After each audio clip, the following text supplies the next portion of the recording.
Whether they're briny or sweet, buttery or mild, when it comes to the flavors of the Chesapeake, there's few ingredients that share a variety of flavor nuances as oysters. I'm Chef Gary Patterson of McCormick for Chefs, and today we're in Onancock, Virginia, visiting our friend Bob Boardman at Tarkill Aquaculture. We'll take in the beauty of the farm, talk oysters, and elevate a few classic recipes with the iconic regional twist of Old Bay.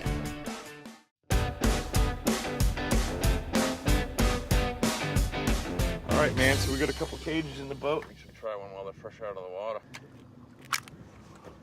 Yeah, the salinity on these is about 17 parts per thousand. And we have some Chickatee oysters back at the dock. Those run about 32 parts per thousand. So you'll get to see the distinct differences between the Chesapeake Bay and the seaside oyster. Yeah, I'm partial to the bay side. I like that lighter salt content. I know you like eating your oysters right out of the bay. I'm gonna have you shuck them while I make a simple mignonette with a really cool twist. I'm starting with 1 cup of shallots, and a half a cup of fennel here, 1/4 cup of white wine vinegar, and I've got a half a cup of red wine vinegar. I'm gonna add about a 1/4 teaspoon of salt, 2 tablespoons of Pernod.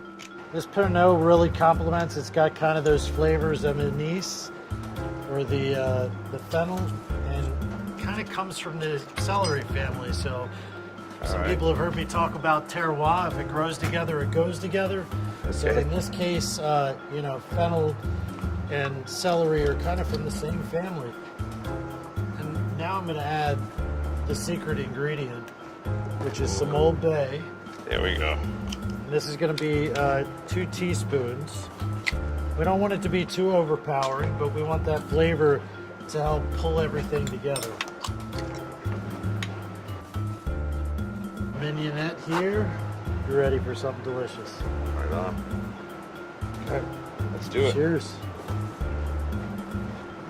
The tang, the spiciness, the shallots come through, that red wine vinegar, the fennel, the Pernod, and then the Old Bay helps round it all out. So it takes that European classic mignonette and gives that twist to it. So what are we doing now, Gary? We're gonna make a mid-Atlantic version of a cioppino.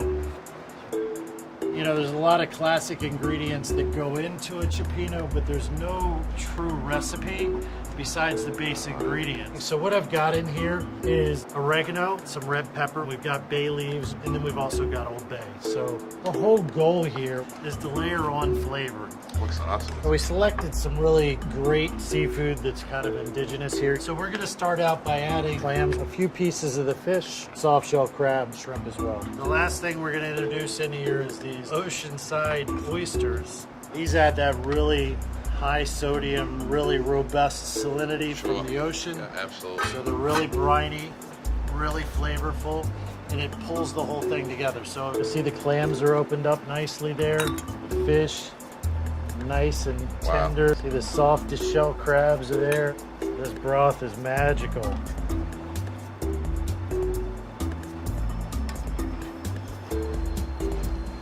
Oh my God, I thought New England clam chowder was good. You just kicked its ass. Some That's good stuff sick. right there.